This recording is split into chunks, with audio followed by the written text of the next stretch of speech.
Everyone, let us discuss the countercurrent mechanism. Already we have discussed in the previous topic human excretory system, structure, functions of the kidney and urine formation. Now in this video we are going to discuss about countercurrent mechanism. In countercurrent mechanism, Henle's loop and the vasorector play an important role. So sodium chloride and the urea, it will passes into the ascending limb of Henle's loop, and after that it can be exchanged by the descending limb of vasa recta. From descending limb of vasa recta it passes to the ascending limb of vasa recta, and at last it goes to interstitium. Urea, it passes to the ascending limb of Henle's loop, and then it goes to collecting tubule.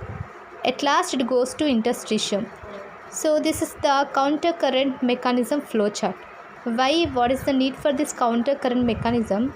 Why? Because to maintain the concentration gradient in the medullary interstitium. Presence of this interstitial gradient helps for the easy passage of water from collecting tubule, thereby concentrating filtrate. How much ever the water will reabsorb, that much it will concentration of the urine can be produced. Human kidneys produces urine nearly 4 times concentrated than the initial filtrate form. So this is very important question for the NEET. It is repeatedly asked in the NEET. So we will discuss the questions. Which of the following play an important role in the countercurrent mechanism? Henle's loop, PCT, DCT, PCT, Henle's loop, vasa recta, PCT. Which of the following option is correct? Henle's loop as well as vasa recta. This is the correct option. Now come to another one more question. The role of countercurrent mechanism. What is the role? To maintain osmolarity in the medullary interstitium, helps in easy passage of water from collecting tubule, thereby concentrating filtrate. Both A and B, none of the above. Which of the following is correct? Both A and B is correct. Okay. Now come to another one more. The pathway for NaCl into the interstitium. How it will passes? I already mentioned you that NaCl it will passes to the ascending limb of Henle's loop. After that, descending limb of vasa recta, ascending limb of vasa recta, and passes into the interstitium. Now we will see each and every option. NaCl, ascending limb of Henle's loop, descending limb of Henle's loop. Here descending limb of Henle's loop, it is strong. So here NaCl, ascending limb of Henle's loop, collecting tubule, interstitium. It is for urea. Now come to another one more option. NaCl, ascending limb of Henle's loop, descending limb of Henle loop, collecting tubule, interstitium. This is wrong answer. Then which of the following option is correct? Sorry, I forgot to mention you that I forgot here to write the vasa recta. Option is wrong. Okay, here ascending limb of Henle loop, descending limb of Henle loop, ascending limb of vasa recta, interstitium. Which of the following option is correct? Third option. Now pathway for urea into the interstitium. Which of the following option? Urea, ascending limb of Henle's loop, collecting tubule, interstitium. So first option is the correct. Next we will see another one more 3 options. Urea, ascending limb of Henle's loop, descending limb of Henle's loop, interstitium.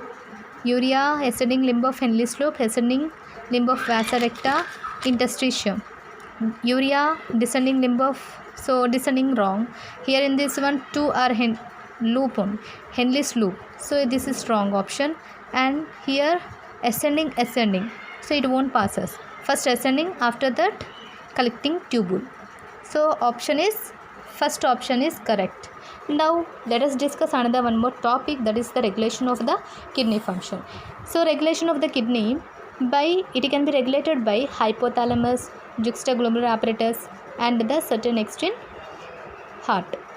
So when there is a loss of the body fluids, then it will activate the osmoreceptors. It stimulates the hypothalamus. Hypothalamus releases ADH or the vasopressin through neurohypophysis. So what is the function of this ADH? It facilitates water reabsorption and it prevents the diuresis.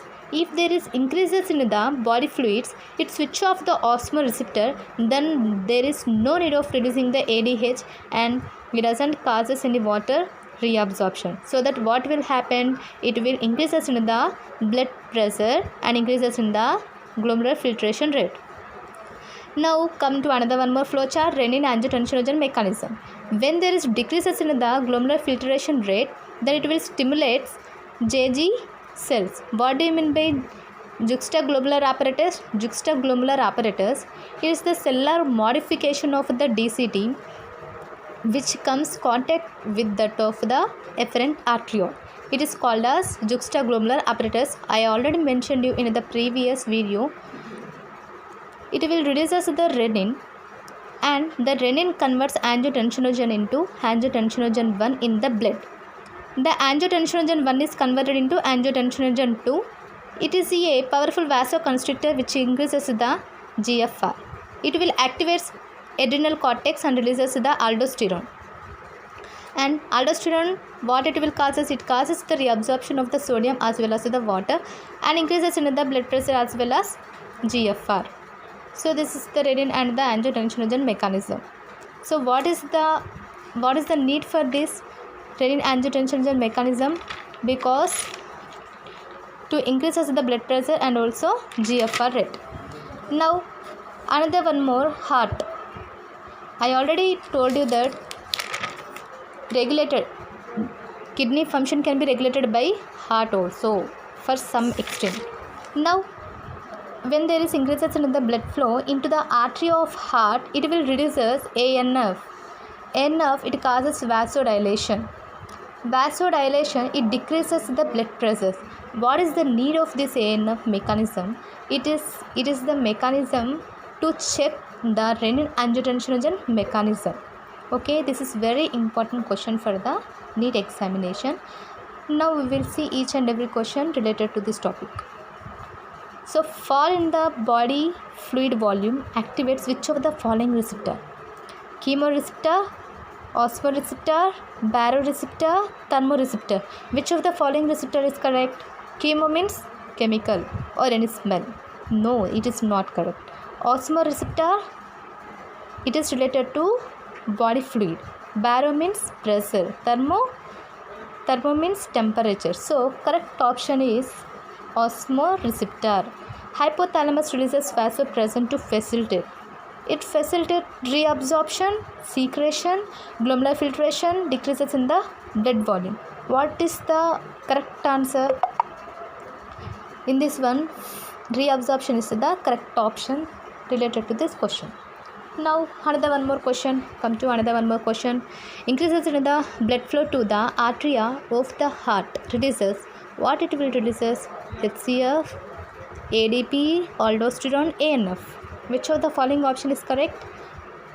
ANF. ANF means arterial natriuretic factor. So answer is ANF.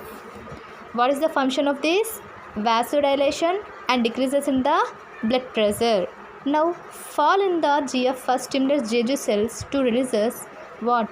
Renin, ANF, aldosterone. ANF related to heart. Aldosterone, it is related to body fluid volume. Then renin or renin. So in this one, which here double N, here single N.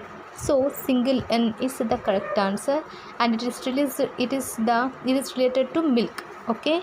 Now ADH prevents. What it will prevents? Water reabsorption, water secretion, diuresis, increases in the BP. It prevents diuresis. ANF mechanism can cause vasodilation, vasoconstriction, both A and B, none of the above. Which of the following option is correct? Just think. Vasodilation is the correct answer. Now come to another one more new concept, that is micturition. What do you mean by micturition? Releases of the urine, it is called as the micturition. So the urine is formed by nephron. It is stored in the urinary bladder. When it is stored in the urinary bladder, it sends one signal to the central nervous system As a result, the central nervous system, it will send the motor signals to the stretch receptor. When the stretch receptors get stimulated, it will send one signal to central nervous system. As a result, it will send another one more motor message to urinary bladder, so that there is a relaxation of urethral sphincter, releases of urine. Totally, on an average, 1 to 1.5 liters of the urine can be released per day. The urine, how the urine will be? The urine will be yellow, light yellow color. It is watery fluid and slightly acidic. So it is very important for the NEET examination. It is slightly acidic. So pH will be 6.0 and about 25 to 30 grams of the urea excreted per day. Okay. Why? What is the need of analysis of the urine? Because to know the metabolic disorder related to urine. So it is very important for the urine to analyze. If there are any glucose or ketone bodies in the urine, so the presence of that glucose or the ketone bodies in the urine, it indicates the person is suffering with diabetes mellitus. Then we will see as with another one more or other organs, how they are going to excrete and what is their function. Kidney, lungs, liver and the kidney, lungs, liver and skin, they helps in the elimination of the excretory waste. Then what is the function of this kidney?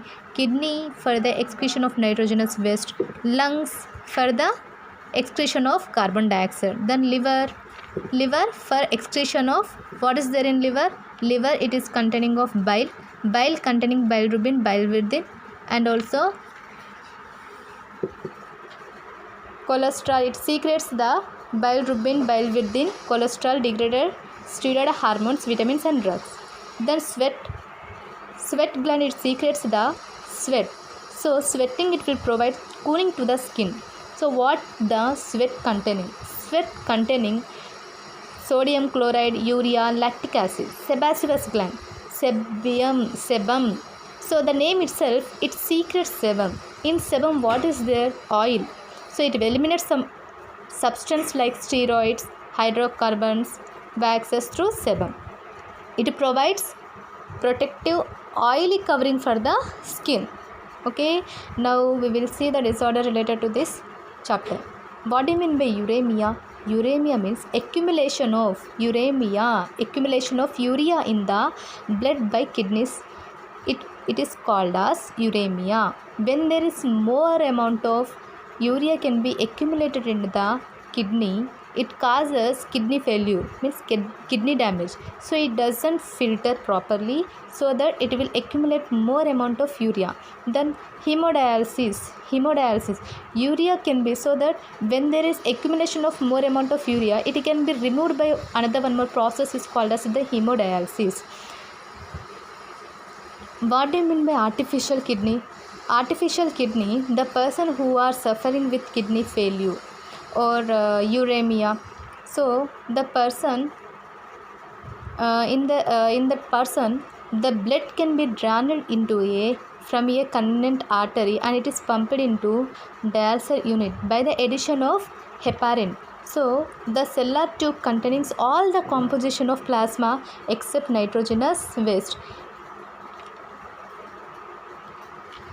It allows molecules, the cellular tube allows molecules based on the concentration gradient. The nitrogenous waste containing dialysis fluid, all the constituents of the plasma it has, but it doesn't contain any nitrogenous waste. When the blood have cleared, it again pumped back to body through a vein by the addition of anti-heparin. Now come to another one more disorder, that is renal failure. What do you mean by renal failure? It is seen during the kidney transplantation. During kidney transplantation, when the person is suffering with kidney failure, so there is a transplantation of the kidney. So if they are similar family or they have any so it can be rejected by another one more person. Okay, renal calculi. Renal calculi. Calculi means renal stone. So stone or any insoluble mass crystalline salts are formed within the kidney. When we are eating one protein type of food, so it will cause us insoluble one mass like structure in the kidney. It causes the stone in the kidney. So it is called as the renal calculi. Then glomerulonephritis. Glomerulonephritis. Itis means inflammation. Glomerulonephritis. So inflammation of the glomerulus in the nephron. It is called as glomerulonephritis. Now we will see one by one question. The acidic nature of the urine. How much? 6.0, 5.5, 4.5, 2.2. All these are acidic. Then which of the following pH is correct? 6.0. Analysis of urine helps in urine estimation, clinical diagnosis of blood, clinical diagnosis of metabolic disorder, blood estimation. Which of the following option is correct? Clinical diagnosis of metabolic disorder. Okay, this is the correct option. Now, liver secretes which of the following? Bile, urine, sweat, sebaceous. Bile, bilirubin, biliverdin. Cholesterol, urine, sweat. Urine, cholesterol, bilirubin. So it secretes bile. It doesn't secretes urine. It doesn't secretes sweat. It doesn't secretes sebum. It secretes bile, bilirubin, biliverdin. So it is correct answer. We will see another one more option. Cholesterol. It will secretes cholesterol, but it doesn't secrete urine, sweat. It doesn't secrete urine, it doesn't secrete urine, but it secretes the cholesterol, bilirubin. So option is second option. So blood drained from a convenient artery are pumped into dialysate unit by the addition of histamine, heparin, plasma, anticoagulant. Which of the following option is correct? Heparin is the correct option. This is very important for the need. Okay, inflammation of the glomeruli is called as renal calculi. Renal calculi means when we are eating similar type of food, it causes one stone like structure in the kidney. It is called as the renal stone. So it is not correct option. Renal failure, no, it is not correct option. Inflammation, glomerulonephritis. Nephritis means inflammation. Glomerulo, so glomerulonephritis is the correct answer. Uremia means accumulation of the urea in the kidney. It is called as the uremia. So if you like this video, just like and share to your friends. Thank you.